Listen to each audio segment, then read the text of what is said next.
I thought Dutton's pitch was obvious, but it's good to hear at a time when it's just a section of the economy that the new version of Labor, in my view, and by that I mean Palaszczuk, Andrews, is basically you either work for government as a public servant or you work for a big business whose biggest client is government, and then that's this permanent majority that keeps reinforcing itself, and those people who make coffees, look, thanks very much, but next.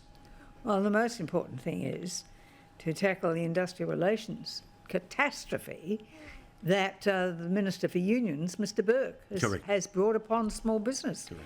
It is devastatingly bad. The requirements that, remember I've told you I've done a couple of sessions of industrial relations appraisals as part of my practicing certificate. And I've got to tell you, it gets worse and worse. And there's more to come. And it is terrifyingly bad for small business. You know, if you've got a big business, you've got a whole department over there. They can look forward to it. They can go through it.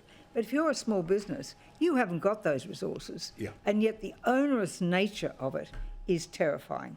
I'm not surprised when that article was written about the number of people who want to get out of being self-employed because of the responsibility and the difficulties that are placed. The paperwork's such a punish.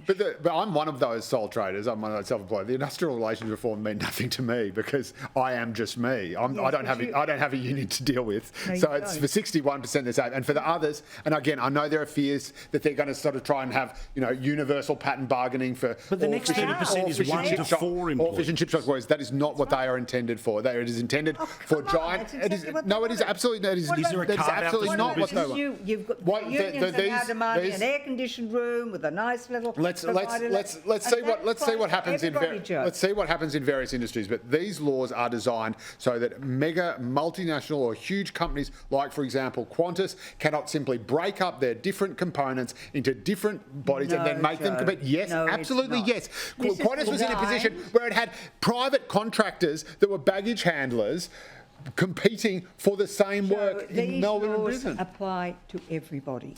They are so complicated and onerous, and we have no idea what a lot I mean until there's case law. There is no. That's right, and there has been no case law. So it is thousands of pages. So I know you're presenting a worst case scenario. I know it is the worst case scenario. There hasn't been a test case yet. So how can you say that? There have been a couple already, No, and it's not good.